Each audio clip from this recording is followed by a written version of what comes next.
حضرت عثمان غنی رضی اللہ تعالی عنہ کله چې نبی کریم صلی الله علیه وسلم حدیبیه مقام تلاړ او کفار نبی کریم صلی الله علیه وسلم منکو چې عمره لبنزي نبی کریم صلی الله علیه وسلم بطور د الچی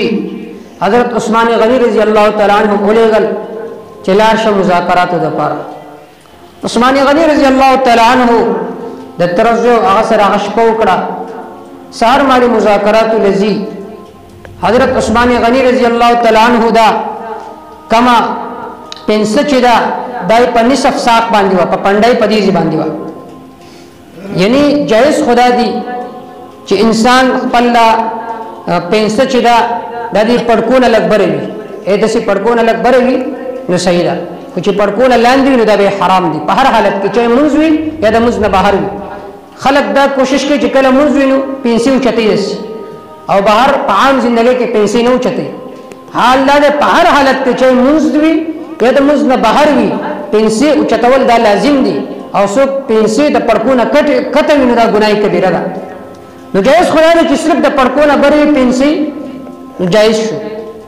لیکن د نبی کریم صلی الله علیه وسلم عادت بداو چې پنیمه پندای باندې د نبی کریم صلی الله علیه وسلم پنسي نیمه پندای باندې پدې ځبان نصف الساق دته وي نو حضرت عثمان غنی رضی الله تعالی عنہ داغه پنسي په نصف الساق د پندای پنیمه حصہ باندې پرتی وي داغه ترځي ورته یې عثمان ته ملاويږي هغه خلق سره چې هغه د قریش سرداران دي اور قریش دا خبره معیوب غني چې د یو سړي پنسي دا بروي په پندای باندې اوی بطور د شرافت دا خبره غني چې دا وی پنسي د پړکونم کتی حضرت عثمان غنی رضی الله تعالی عنہ هغه ورته عجیبه جمله ارشاد فرمایلا وی فرمایلا هكذا ازاره صاحبنا رسول الله صلی الله علیه وسلم چې زما د محبوب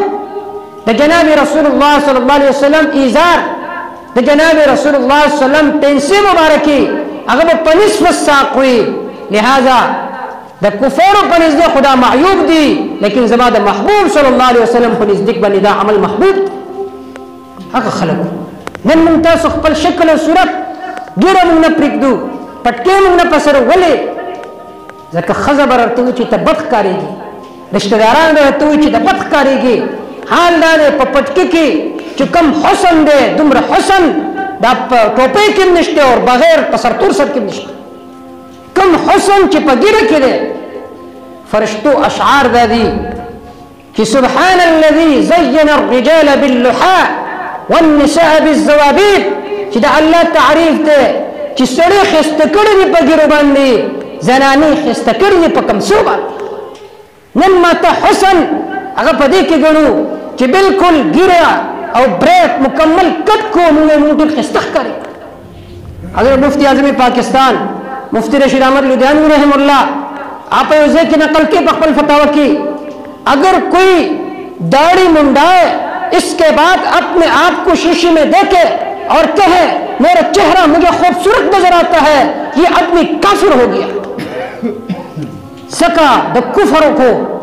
چیدہ دا خیل دا دے چیدہ نبی کریم صلی اللہ علیہ وسلم صورت دا بد دے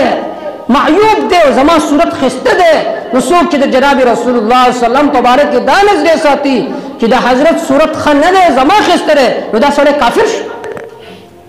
نن تاسو سوچو کو چې کړه ګیره بره دواړه اوخه شیشه کې ځان ته ګور چې خسته کارېږم کنه کوي نو هكذا اداره صاحبنا رسول الله صلی الله علیه وسلم حضرت عثمان غنی رضی الله عنه فرمایي چې د جناب رسول الله صلی الله علیه وسلم ایزار د جناب رسول الله صلی الله علیه وسلم تهبن بدغشت نو دا محبین د جناب رسول الله صلی الله علیه وسلم سره مینه کوونکی محبت کوونکی